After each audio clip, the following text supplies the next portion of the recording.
네, 이재명 더불어민주당 대표가 어젯밤 MBC 100분 토론에 나와서 CBS 라디오 프로그램 김현정의 뉴스쇼가 자신을 향해 악의적인 프레임을 적용했다라고 말했습니다. 지금 이재명 대표가 자신에 대한 이런 왜곡된 그리고 중립성에 역행한 보도에 대해서 질타하잖아요. 어쩌다 CBS가 이렇게 됐습니까? CBS가 원래 이런 방송이 아닙니다. 네, 어제도 우리 시사 싱글 앨범에서 간략하게 다뤘는데 1960년 3.15 부정선거 당시에 CBS가 이제 기자들이 많이 모자라니까 그 성우실이 있었어요. 라디오 드라마 전성시대였거든요. 그 성우들을 그 개표 현장에 청소부로 투입시켜가지고 부정선거를 취재했죠. 갑자기 전기를 끊어가지고 그 표용지를 바꿔치기 한다든지 이런 것들을 다 적발해내서 보도를 했었습니다. 당시 CBS 성우 대단한 분들이 많았어요. 돌아가신 김성원 선생 탤런트로 활동하셨죠. 전원주 씨도 CBS 성우 출신입니다. 원래 이분이 그 학교 선생님 하다가 성우가 된 걸로 알고 있고요. 나중에 그 사랑과 야망에서 태준 역할을 하신 남성훈 배우 돌아가셨죠. 남성훈 배우도 CBS 성우 출신입니다. 어쨌든 부정선거를 그렇게 해서 세상에 까발렸고요. 4.19 당시 서울 도심에서 대단한 시위가 있었잖아요. 시민저항이 있었잖아요. 그때 어떻게 했습니까? 경찰이 이 시민들에게 발포를 냈잖아요. 많은 분들이 돌아가셨고요. 순국하셨고요.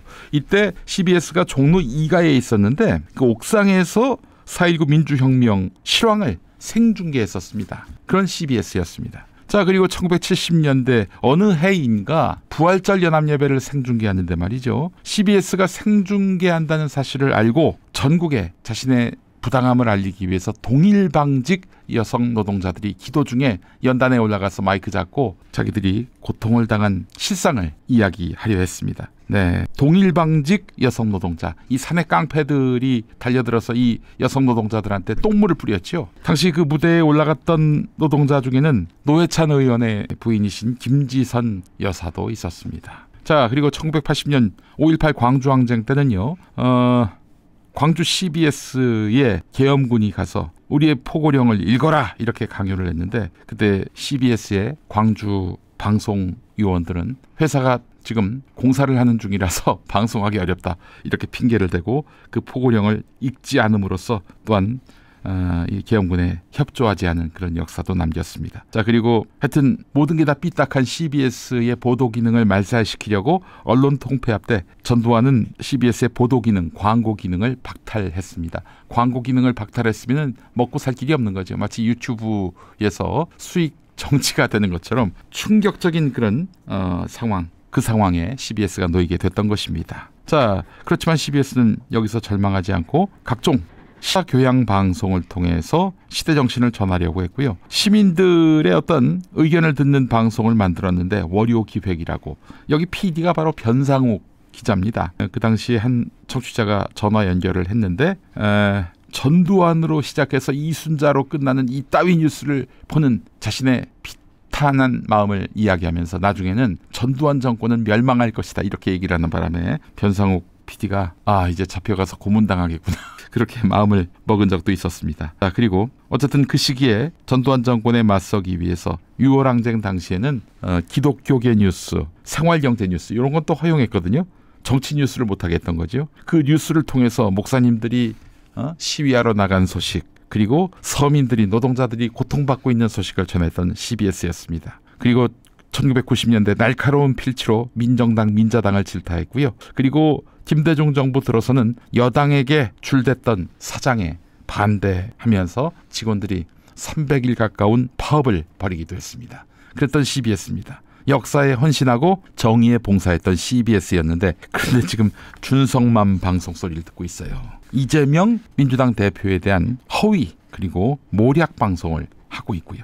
CBS는 기독교 주요 교단에서 이사회를 구성하고요. 거기서 사장을 뽑습니다. 그러니까 교단 대표들이 사장을 뽑게 되는데 그동안은 이제 교계 인사, 즉 목사가 사장을 해왔다가 2000년대 큰 파업 이후에 CBS 직원 중에서 사장이 나올 수 있게 했습니다. 근데 그 사장이 굉장히 지금 처신하는 걸 보면 기회주의적이에요. 윤석열에게 잘 보이려고 하고 또한 광고주에게 잘 보이려고 하고 또 대형교회에 잘 보이려고 하고 있습니다. 사실은 김현정의 뉴스쇼는 왜 이렇게 됐나? 어제 오늘의 일이 아닙니다. 정치적 선정주의에 경도돼 왔습니다. 이게 무슨 얘기냐? CBS는 뭐 지상파 방송 3사만큼의 큰 규모나 큰 영향력은 아니죠. 어떻게든 방송의 영향력을 확대하기 위해서는 그 여러 가지 방법을 고민하지 않을 수가 없는데, 가장 많은 뉴스 소비 수단이 뭡니까, 여러분? 뉴스를 어디서 많이 소비하세요? 포털 아닙니까?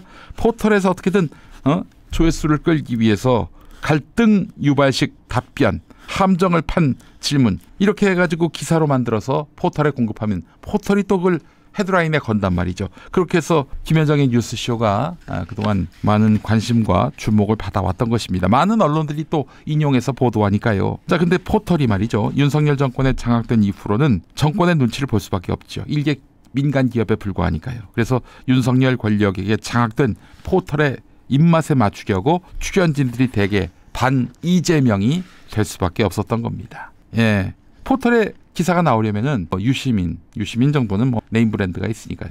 뭐 무슨 박찬대, 김민석 이런 분들하고 인터뷰해봐야 이 뉴스가 나오겠어요. 그래서 반 이재명 출연진으로 캐스팅을 많이 해왔던 것이죠. 자, 이러다 보니까 CBS가 국민의 알아야 할 바를 대신 묻는 게 아니라 포털 장사치가 돼버리고 말았습니다. 여러분 기억하시죠?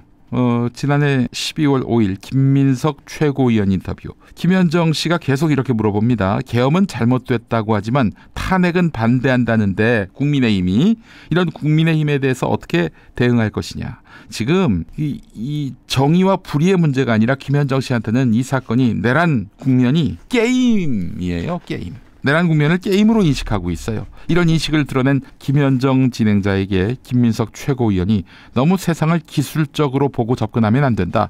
문제를 제기하는 것이 언론의 사명이고 오늘 이 시점에서도 한국의 민주주의가 도전받고 있는 이런 본질적인 문제를 고민하지 않는다면 언론인으로서 반성해야 되는 것 아닌가. 이 말의 뜻은 알아들었겠죠. 예, 수많은 비상계엄의 증인이 있음에도 불구하고 또 계엄 해제 결의에 결국에는 나타나지 않았던 이준석을 계엄 이튿날 12월 4일 아침에 인터뷰를 했습니다. 이준석하고 왜 인터뷰를 합니까? 아니, 그 앞에 모여있는 시민도 있었고 장갑차를 막은 시민은 나중에 알게 됐습니다마는, 그리고 원내에서 그 투표에 참여했던 민주당, 국민의힘 의원들도 있었고요. 근데 왜 참여도 못했던 이준석한테 마이크를 빌려줍니까?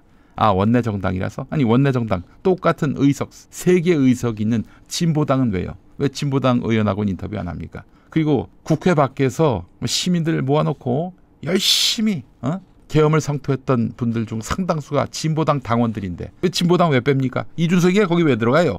윤석열 정권 창출에 책임이 있는 이준석은 왜 인터뷰를 해요? 자, 그리고 사적 유용 의혹 딱지가 붙은 5,500만 원 돈, 이 돈을 이준석으로부터 받은 정치 컨설턴트 박성민을 계속 출연을 시킵니다. 그러더니 이 5,500만 원 건에 대해서 해명하라는 유튜브 채팅창에 비난이 솟구치니까 그냥 댓글창을 닫아버려요.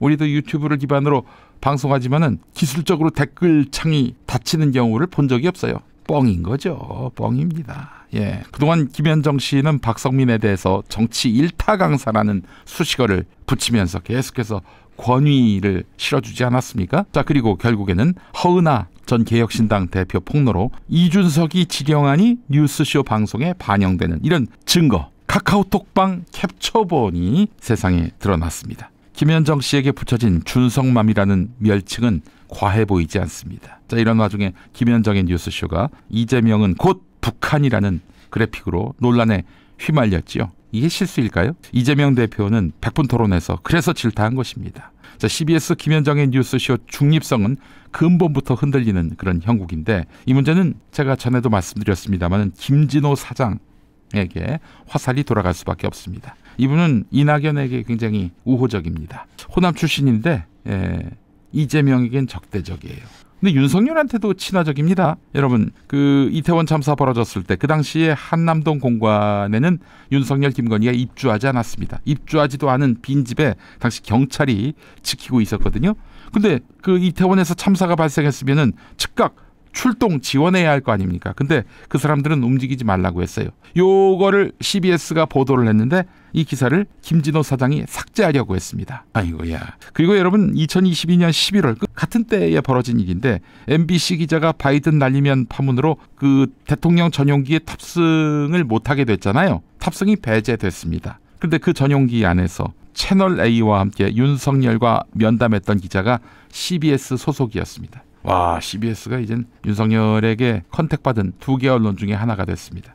친윤 언론이라고 해도 이거 뭐라 반박할 길이 없게 된 것이에요. 여러분, 준성맘 사태와 김진호 사장의 연관 관계와 관련해서 며칠 전에 말씀을 드렸습니다. 자, 이에 김진호 사장이 허용하는 논조에 방송을 한다는 설과 김현정 씨가 그 사내에 어느 누구도 건드릴 수 없는 절대 권력자여서 자기가 출연자나 논조를 다 정한다. 김현정이가 혼자 이러는 것이다. 여러 가지 설이 분분했는데 어쨌든 관리 감독의 부재이든 개입할 수 없는 편성 제작권의 침해든 사장의 책임이 매우 크다 할 수 있겠습니다. 자, 지금 게다가 광고 수익은 줄고 있습니다. 거의 3분의 1 광고가 사라졌어요. 증발됐어요. 라디오 영향력이 축소되다 보니까 벌어진 일인데, 그래서 CBS는 대형교회 상대로 해서 후원금 모금에 주력해 왔습니다. 잘 아시는 대로 CBS가 이렇게 대형교회 중심으로 손을 벌리면 대형교회는 갈수록 극우화되고 있단 말이죠. 전광훈 배후에는 지금 아무도 없어 보입니다. 워낙에 전광훈이가 하드코어니까요. 소년보 배후에, 지금 여의도파 소년보 배후에 이 여의도 순복음교회 등 대형교회가 다 배후에 있다. 온누리교회 등 대형교회가 배후에 있다. 이런 얘기들이 지금 계속 나오고 있거든요. 어쨌든 이런 대형교회들이 CBS한테 헌금을 줄 때에는 어이 CBS 계속 민주당 방송할 거야? 이런 얘기를 할 법도 하고요. 그래서인지 그렇지 않다라는 걸 보여주기 위해서 이 CBS 김진호 사장이 목사 모임에 참석해서 성소수자, 동성애자를 혐오하는 발언을 하기도 했습니다. 자, 정말 CBS는 총체적 난맥상입니다. 김현정이라는 언론인 한 명에 대한 비판으로 끝날 일이 아닙니다. 여러분, CBS가 과거에는 그래도 민주화 운동하는 사람들에게 여러 가지로 힘과 용기가 됐던 매체였다면 지금은 극우의 치어리더가 돼가고 있다는 점, 이 점을 잊지 말고 우리가 경각심을 갖고 언론의 상황을 예의주시해야 할 것입니다. 전에 평화나무가 말이죠, 공명선거 감시 활동을 위해서 공익광고나 다름없는 광고를 돈 주고 내려고 했어요. 그랬더니 김진호가 그 광고 못 내게 막았습니다. 왜냐? 평화나무가 CBS 전파를 타면은 교회들이 싫어할까 봐. 그래서 평화나무를 커트시켰어요. 그걸 저는 잊지 않습니다. 이런 일이 있을 수가 있는가. 일전에 극동방송에도 내려고 했는데 극동방송이 김장한 목사가 저를 너무 싫어하니까 그냥 김장한 목사 차원에서 커트가 된 거 이해를 합니다만은 CBS까지 이래버리니, 이게 몇 년 전, 한 4년 전 일일 거예요. 이거 보면서 CBS가 지금 완전히 골로 가고 있구나라는 것을 그때 제가 느꼈고, 그때부터 CBS에 대해서 감시해야 된다라는 목소리를 냈고요. 지금은 반명 방송이 됐다라는 질타는 이미 몇 달 전부터 제가 얘기했던 겁니다. 최근에 준성맘 사태가 나고 하는 얘기가 아니라 CBS에 대한 비판 맛집 김용민 TV 평화나무입니다. 여러분, 잊지 마시기 바랍니다. 지금 극우화되고 있는 개신교에게 끌려가고 있는 CBS의 실상을 여러분들이 정확하게 짚으셔야 할 것입니다.